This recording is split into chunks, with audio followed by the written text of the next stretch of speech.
আসসালামু আলাইকুম। Welcome to royal blue corporation. আপনারা যারা আমাকে এখন দেখছেন আপনাদেরকে সবাইকে রমজানের শুভেচ্ছা। আশা করি সবাই এই রমজানে আহ, সবাই ভালো আছেন এবং আপনাদের যে ওয়ার্ক আউটের যে রুটিনটা এই রুটিনটা আমি জানি যে সবার একটা সাধারণত পরিবর্তন আসে। অনেকে এনার্জেটিক ফিল করেন, অনেকেই এনার্জেটিক ফিল করেন না। সো তাদের জন্য আসলে বেসিক্যালি আজকের যে আপনাদের ওয়ার্কআউটের যে প্ল্যানটা আছে ওই প্ল্যানটা আপনারা কিভাবে করতে পারেন ট্রেডমিলে বা আদার্স স্পিনিং বাইক আপনারা কিভাবে প্ল্যান করতে পারেন সেটাই আপনাদেরকে জাস্ট একটা সিম্পল ধারণা দেওয়ার জন্য আমরা এই ভিডিওটা করা। সো রমজান মাসে আমরা সাধারণত যারা রেগুলার ওয়ার্কআউট করি তাদের জন্য একটু হ্যাসেল হয়, কারণ হচ্ছে যে আমরা কিন্তু ওয়ার্কআউটটা করি হচ্ছে একটা রুটিন মেনটেন করে। যখন রমজান আসে তখন আমাদের রুটিনটা কিন্তু একটু পরিবর্তন হয়। সে পরিবর্তনের জন্য আমাদের যখন ওয়ার্কআউট করি আমরা লো ফিল করি, ওয়ার্কআউটের জন্য আমরা কোনো এনার্জি পাই না। সো এটা আপনারা কিভাবে করবেন সেটা আপনাদেরকে আসলে আমরা বলে দিচ্ছি আজকে। আহ, রমজান মাসে আসলে বেসিক্যালি আমি যেটা বলেছিলাম আপনাদেরকে যে ওয়ার্কআউটের টাইম এবং সিস্টেম সবকিছু পরিবর্তন আনা প্রয়োজন। এমন না যে এটা আপনার চেঞ্জ হয়ে যায় বা চেঞ্জ করা আপনি চাইলে দিনেও ওয়ার্কআউট করতে পারেন, রাতেও ওয়ার্কআউট করতে পারেন, বাট আপনার যে অ্যাজ ইউজুয়াল যে টাইমটা আছে রমজানের সময় আপনাকে অবশ্যই আপনার এই টাইমটা পরিবর্তন করতে হবে। না হলে আপনার যে এনার্জি আছে বা আপনি যে কারণে আপনি যে ফিটনেসটা ধরে রাখার জন্য ব্যায়াম করছেন সেটা আপনি করতে পারবেন না, কারণ আমরা যখন ফাস্টিং করি তখন আমাদের অনেক ডিহাইড্রেশন হওয়ার সম্ভাবনা থাকে। আমরা যখন হেভি লিফটিং করি, হেভি ওয়ার্কআউট করি, সেই কারণে বেসিক্যালি আপনার এই টাইমটা চেঞ্জ করা আপনাদের প্রয়োজন হয়। সো আজকে আমি বেসিক্যালি অনেকে অনেক টাইপের ওয়ার্কআউট করে থাকেন। আমি আজকে জাস্ট ইন্ডিভিজুয়ালি হচ্ছে আপনার ট্রেডমিলের ওয়ার্কআউটের যে ধারণা আছে, যারা হচ্ছে বাসায় ট্রেডমিলটা ব্যবহার করে থাকেন তাদের জন্য আমি আজকে বেসিক্যালি ট্রেডমিলটা আপনারা কিভাবে ব্যবহার করবেন, কোন টাইমিংটা ব্যবহার করবেন, কতটুকু সময় আপনি এটাকে চালালে আপনার আহ, একটা ভালো ফলাফল আপনি পাবেন, সেই জিনিসটাই আমি আপনাকে একটু ছোট্ট একটা ধারণা আজকে আপনাদেরকে দিয়ে দিব। আমরা যদি এখন আপনার ওয়ার্কআউট টাইমটা আছে যেটা, সেটা যদি আপনাদেরকে আইডিয়া দিই, আপনার কোন টাইমটাতে হচ্ছে যে আপনারা ওয়ার্কআউট করবেন, এটা কি আপনারা ইফতারের আগে করবেন না পরে করবেন, না সেহরির আগে করবেন না পরে করবেন, সেই জিনিসটা আসলে বেসিক্যালি আপনাদেরকে আমরা জানিয়ে দিচ্ছি। আমরা বেসিক্যালি উৎসাহ দিয়ে থাকি আপনারা ইফতার থেকে সেহরির যে টাইমটা আছে এই টাইম ফ্রেমের মধ্যে যাতে আপনারা ওয়ার্কআউটটা করেন। কারণ এই টাইমটা তো হচ্ছে যে আপনার আপনি যখন ইফতারটা করেন তখন আপনার বডিতে একটা আপনার যে এনার্জি আছে এনার্জি যায়। সেই ক্ষেত্রে দেখা গেছে আপনি যখন ওয়ার্কআউট করবেন আপনি তখন পানি পান করতে পারবেন বা আপনি চাইলে খাবার আপনি খেতে পারবেন। সে কারণে আমরা বলি যে ইফতারের পরের টাইমটাতে আপনারা ওয়ার্কআউট করেন।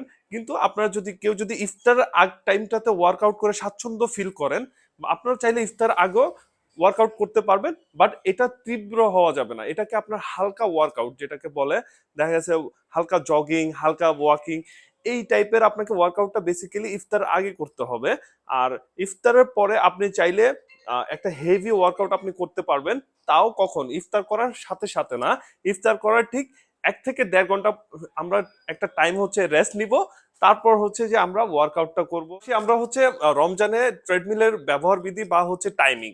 এখন আপনি আমরা যেটা বলেছিলাম, আমি একটু আগে কিন্তু আপনাদেরকে বলেছিলাম যে আমরা মানে আপনাদেরকে উৎসাহ করি না যে আপনারা রোজা রাখা অবস্থায় ফাস্টিং অবস্থায় আপনারা ওয়ার্কআউট করেন। কারণ হচ্ছে যে আপনাদের শরীরে এনার্জি না থাকতে পারে বা হচ্ছে যে পানি শূন্যতা থাকতে পারে, বিভিন্ন কারণে দেখা গেছে আপনি যখন ওয়ার্কআউট করতে যাবেন তখন আপনি হয়তো বুঝতে পারছেন না, কিন্তু যখন আপনি ওয়ার্কআউট করবেন এই টাইমটাতে অ্যাক্সিডেন্ট হওয়ার সম্ভাবনা সবচেয়ে বেশি থাকে। দেখা গেছে আপনার মাথা ঘুরে আপনার পড়ে যাওয়ার সম্ভাবনা থাকে, অনেক ইস্যুস আছে, ফিজিক্যাল ইস্যুস আছে, সে কারণে আমরা এটা নিরুৎসাহিত করি।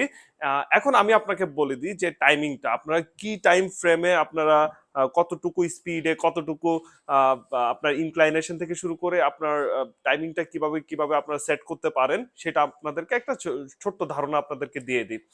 আপনার ইফতারের পরে ইফতার আগেরটা একটু বলে দিই, যেহেতু ইফতার আগেরটা দিয়ে আমি শুরু করেছিলাম। ইফতার আগে আপনারা দেখা গেছে যে যদি আপনার একান্তই আপনার প্রয়োজন হয় ওয়ার্কআউট করার জন্য, তাহলে আপনাদের ইফতার টাইমটাতে খুব বেশি আগে না এবং খুব একদম ইফতারের একদম সাথে সাথে না, ইফতার থেকে কিছুক্ষণ আগে, ঘন্টা খানিক বা আধা 30 মিনিটস আগে পরে আপনারা একটা ছোট্ট একটা ওয়ার্কআউট করতে পারেন। 10 মিনিটস, 15 মিনিটস বা 20 মিনিটসের সর্বোচ্চ একটা ওয়ার্কআউট আপনারা করতে পারেন। সো সেক্ষেত্রে আপনার যে স্পিডটা অবশ্যই আমি বলবো যে ওই স্পিডটা দেখা গেছে ওয়াকিং স্পিড বা হচ্ছে আপনার হালকা জগিং, যেমন হচ্ছে ওয়াকিং স্পিড বলতে আমরা 2 থেকে 3-এ বুঝি, আর হালকা একটু জগিং এ আমরা 3 থেকে 4 বা 4.5 এই স্পিডটাকে আমরা বুঝি। সো এই হালকা ওয়ার্কআউটটা আপনারা করে নিলে আপনারা হয়তো একটু এনার্জেটিক ফিল করতে পারেন। আর যে ইফতারের পরে যে ওয়ার্কআউটটা, ইফতার থেকে আপনার সেহারি পর্যন্ত যে ওয়ার্কআউটটা আছে সেটা আপনারা কিভাবে মেনটেন করবেন। এখন আমরা ইফতারি করার সাথে সাথে যদি আমরা ওয়ার্কআউট করি তাহলে আমাদের যে খাবারের যে একটা ইয়ার জন্য আপনার এটা ডাইজেস্টের জন্য যে একটা টাইমিং আছে, বা হচ্ছে যে খাবারটা আপনার এনার্জিটা আপনার বডিতে আসার জন্য একটু এই জিনিসটাকে টাইম দিতে হবে। আপনারা ইফতার করার পরে মিনিমাম 30 মিনিট থেকে 1 আওয়ার একটা ন্যাপ বা হচ্ছে একটা রেস্ট নিবেন। রেস্ট নেওয়ার পরে তারপর আমরা স্টার্ট করব ওয়ার্কআউটটা। এখন ওয়ার্কআউটটা আপনারা কি করবেন, আমরা কিন্তু সাধারণত হচ্ছে যে নর্মাল সময় যে স্পিডে, যে টাইমে এবং যে ইনক্লাইনেশনে আমরা ওয়ার্কআউট করে থাকি, রমজানে কিন্তু আপনি ওই টাইপের ওয়ার্কআউটটা আপনার একসাথে করতে পারবো না। এটাকে আমরা 2-3টা ভাগে ভাগ করে নিতে পারি আপনাদের সুবিধার্থে। সো আমরা দেখা গেছে যে প্রথম যে আপনি যদি প্রতিদিন 1 ঘন্টা ট্রেডমিল ব্যবহার করে থাকেন এট টাইমে, সো আপনাকে এটা নিয়ে আসতে হবে 30 থেকে 40 মিনিটে, এবং এই 30 থেকে 40 মিনিটটা আপনারা 2 থেকে 3 ভাগে ভাগ করে নিতে পারেন। প্রথম 10 থেকে 15 মিনিট আপনি একটা ওয়াকিং যে স্পিড আছে যেটা হচ্ছে 2.5 থেকে 3, 3.5 বা 4, আপনাদের হাইট অনুযায়ী এক একজনের হাইট অনুযায়ী আসলে ওয়াকিং স্পিডটা আপনারা মেনটেন করেন। সো আমি মনে করি ওয়াকিং স্পিডটা হচ্ছে আপনার 2.5 থেকে 4-এর মধ্যে ওয়াকিং স্পিডটা হয়। আপনারা এই ওয়াকিং স্পিডে 10 থেকে 15 মিনিট আপনারা ওয়াক করতে পারেন। তার পরবর্তীতে 2 থেকে 5 মিনিট আপনার রেস্ট নিয়ে তার পরিবর্তীতে আপনারা একটু জগিং স্পিড, যেটা হচ্ছে আপনার 4 থেকে আপনার আমরা 5, 5.5, 6 একটু জগিং স্পিড আপনারা হালকা একটু জগ করে নিতে পারেন। তারপরে আপনারা এটা আপনারা 15 থেকে 20 মিনিট অ্যাজ ইউজুয়াল আপনারা এই টাইমিংটার মধ্যে আপনারা এই জগিংটা করে দেন হচ্ছে আপনারা হেভি ওয়ার্কআউট যেটা যেটা হচ্ছে যে আপনার হেভি রানিং, ওইটা আপনারা করতে পারেন। তারপর তাও আপনারা যারা হচ্ছে সাধারণত রান করে থাকেন 12-13 স্পিডে আপনারা রান করে থাকেন, 10-এর উপরে যারা রান করে থাকেন, তখন আপনারা এই যে হেভি রানটা আছে হেভি রানটা আপনাদেরকে একটু কমিয়ে নিতে হবে। দেখা গেছে কেউ যদি 10-12-তে রান করেন তারা এটা আপনারা 7-8-এ এটা নিয়ে আসবেন। এটা হচ্ছে আপনার রমজানের একটু হেভি ওয়ার্কআউট বা রানিং। সো এই জিনিসটা আপনার লাস্ট 10 থেকে 15 মিনিট আছে আপনারা একটু প্রথম 5 মিনিট বা 6 মিনিট আপনারা ইনক্লাইনেশন ছাড়া রান করবেন। লাস্টের যে 4-5 মিনিট আছে আপনারা একটু হালকা ইনক্লাইনেশন করে নিয়ে, আপনার ফুল ইনক্লাইনেশন করলে আপনাদের জন্য এটা একটু ডিহাইড্রেশন হওয়ার সম্ভাবনা থাকে, আপনারা একটু হালকা ইনক্লাইনেশন দিয়ে আপনারা ওয়ার্কআউটটা করতে পারবেন। এটা আপনারা ইফতারের পরে এবং হচ্ছে সেহরির আগে এই 2টা টাইমে আপনারা এই জিনিসটা মেনটেন করতে পারবেন সমানভাবে। পানি হচ্ছে এমন একটা জিনিস, সেই জিনিসটা হচ্ছে আপনার ডিহাইড্রেশনটাকে দূর করার জন্য সবচেয়ে বেশি উপকারী জিনিস। আপনাকে ইফতার থেকে শুরু করে সেহরি পর্যন্ত মিনিমাম 2 থেকে 2.5 লিটার পানি আপনাকে অবশ্যই খেতে হবে। তাহলে আপনারা যে এনার্জি এবং ডিহাইড্রেশনের যে একটা প্রবণতা আছে সেই জিনিসটা থেকে কিন্তু আপনারা মুক্তি পাবেন। তো বেসিক্যালি রমজানে আপনারা যেভাবে ওয়ার্কআউট করবেন এটা বেসিক আমি আপনাদেরকে জানিয়ে দিয়েছি। এখন আপনাদেরকে আসলে বেসিক্যালি এতে ছোট ছোট কিছু টিপস আছে যেগুলা আপনাদের জন্য খুবই উপকারী, সেই টিপসগুলো আপনাদেরকে আমি জানিয়ে দিচ্ছি। যেমন হচ্ছে আপনারা যখন ওয়ার্কআউট করবেন, ওয়ার্কআউট করার সময় অবশ্যই চেষ্টা করবেন যে আপনার কমফোর্টেবল যে ড্রেস আছে সেই ড্রেসটা পরে একটু ঢোলা, যেটাতে হচ্ছে আপনার গরম কম লাগবে সেই ড্রেসটা ব্যবহার করার জন্য।